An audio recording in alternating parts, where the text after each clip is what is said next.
Pensa comigo.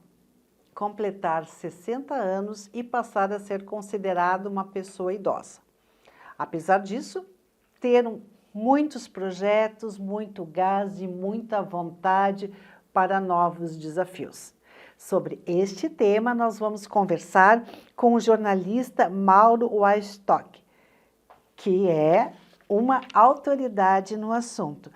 Palestrante sobre diversidade etária, sócio fundador da Hub 40+, colunista da revista Exame e também do Portal Terra, mentor de executivos sobre network e marca profissional e, olha que chique, LinkedIn Top Voice. Como vai você, jornalista Mauro? Está de bem com a vida? Com certeza. Muito obrigado pelo convite. Para mim é um privilégio, um prazer estar com vocês aqui no programa novamente. Nós que agradecemos. Mauro, como assim a idade pode não nos representar? Eu diria no sentido afirmativo, a idade não nos representa, né? Independente do número na nossa carteira de identidade, ou do ano que a gente nasceu, a gente pode se reinventar várias vezes ao longo da vida pessoal e profissional. Será que todos aqueles que têm 20 anos pensam da mesma maneira?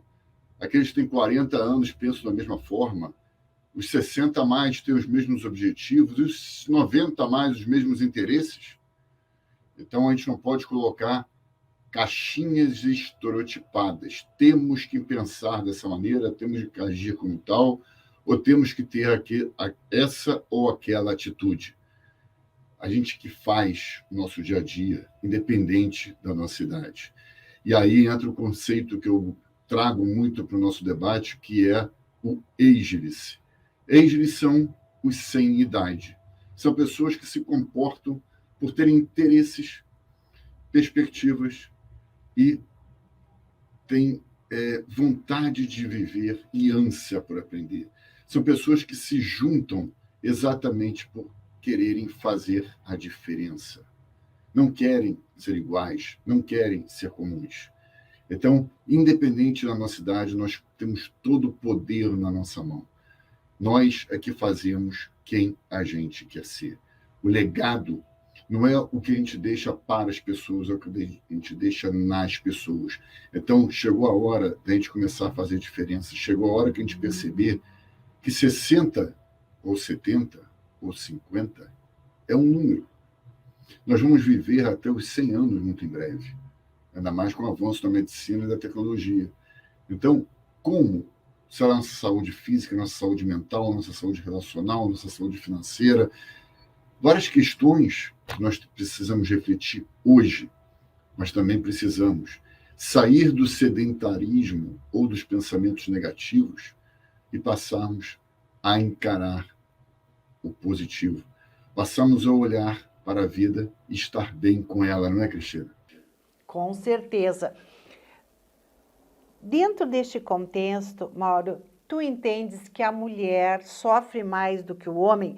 E eu faço essa pergunta levando em consideração uma pesquisa realizada pela antropóloga Miriam Goldenberg, que ela pergunta: você, num processo de envelhecimento, deixou de usar algumas coisas em função da idade? Veja bem, dentre as mulheres entrevistadas, 96% responderam sim, deixaram de usar em função da idade. Entre os homens, apenas 6% responderam sim, trocaram seus hábitos.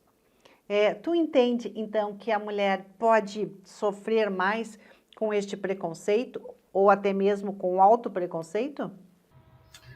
Os números da pesquisa são inegáveis, mas eu acho que o preconceito, apesar de estar enraizado na sociedade, ele tem que ser combatido na nossa mente, em primeiro lugar. Porque 8% das mulheres, de acordo com essa pesquisa, por exemplo, acham que podem viver como consideram adequado, independente da opinião alheia. Então, se 8% podem, por que 92% também não podem? Por que nós temos que sempre olhar para a sociedade como a certa e a gente como errado. Eu acho que nós temos que trazer para o nosso dia a dia essas questões, trazer esse debate, não há certo, não há errado, há o que a gente acha que naquele momento é o mais adequado. Então, os valores da sociedade mudaram, graças a Deus, com o passar do tempo.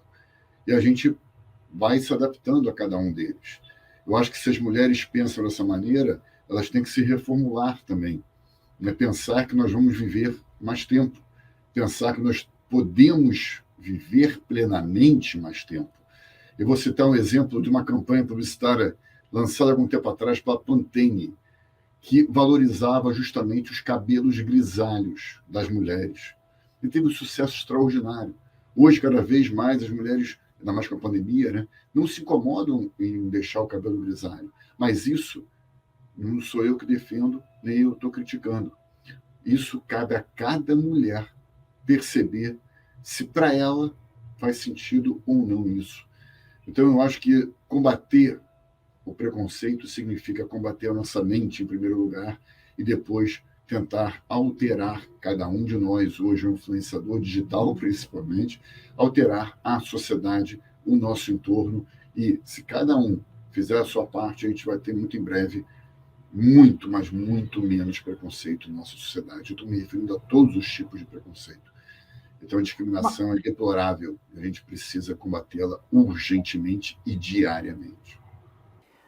Mauro, esse movimento que já começou a ganhar consistência, esse movimento que eu me refiro é contra o preconceito de idade. Tu entende que ele é irreversível? É totalmente irreversível. A gente chama o preconceito de idade de etarismo, idadismo ou ageísmo.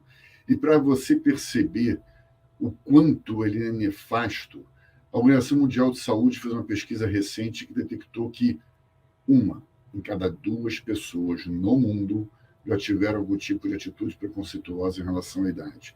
Estou me referindo a 4 bilhões de pessoas. No mercado de trabalho, aqui no Brasil, por exemplo, isso é uma realidade.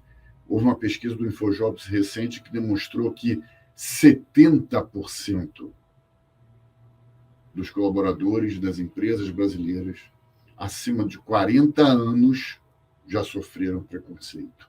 E se a gente vai para os Estados Unidos, esse número aumenta para 78%. Eu estou falando de profissionais acima dos 40 anos. Imagina, com 60 anos pela frente ainda de trabalho, de ser ativo, de exercer a sua atividade, ele aos 40 anos sofre preconceito. Então, a gente precisa combater ele no mundo corporativo, sem dúvida nenhuma, mas bem antes também, na educação básica.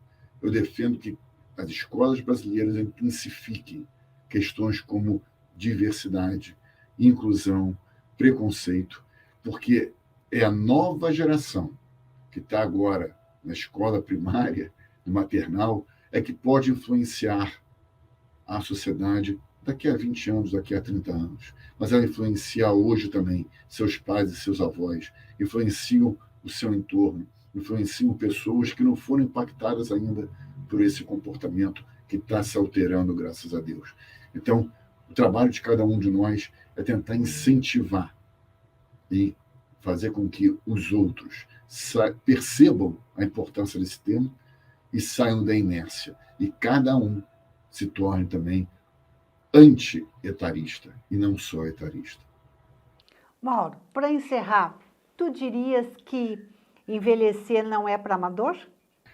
Uma questão muito interessante essa, porque a gente fala muito no conceito de envelhecer de um lado e de ser velho do outro. Eu até tenho um artigo na Exame que eu falo sobre isso, em que eu coloco diferenças nessas duas terminologias. Ser velho, você pode ser com qualquer idade. O que eu chamo de ser velho? Não ter motivação, não estar fazendo algo produtivo, não ter um propósito na vida, ser sedentário. Isso é ser velho. Mas envelhecer, todos nós, independente da idade, nós estamos envelhecendo. O que significa isso?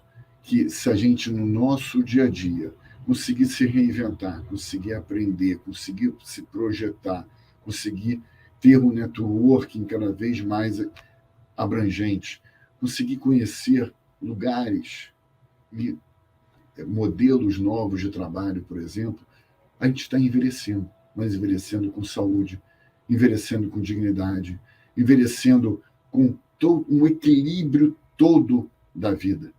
E isso faz total diferença. Então, esse envelhecimento é super saudável. Agora, ser velho, eu não recomendo para ninguém. E é um desafio, porque aqueles que têm mais idade, 60 a mais, 70 a mais, tiveram uma série de experiências na vida, erraram e acertaram ao longo desse período, mas viveram. Então, a gente tem que também valorizar aqueles que conseguiram chegar até aquele momento.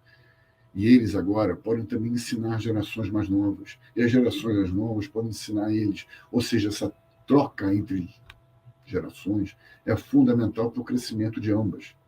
Isso é maravilhoso.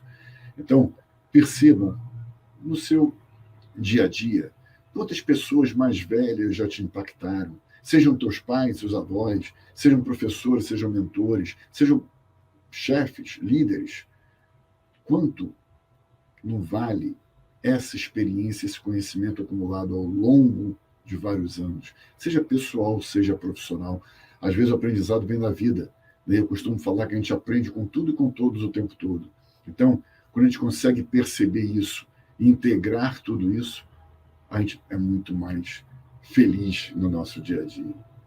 Perfeito, Mauro. Sempre um prazer que tu compartilhe conosco tantas informações, tanto conhecimento e essa consistência que tu dá ao combate ao preconceito de idade. Muito obrigado, foi uma honra a tua presença no De Bem com a Vida. Para mim foi um prazer, para mim é uma satisfação imensa eu sempre conversar contigo e parabéns por abordar esse tão pertinente e relevante tema. Muito obrigada.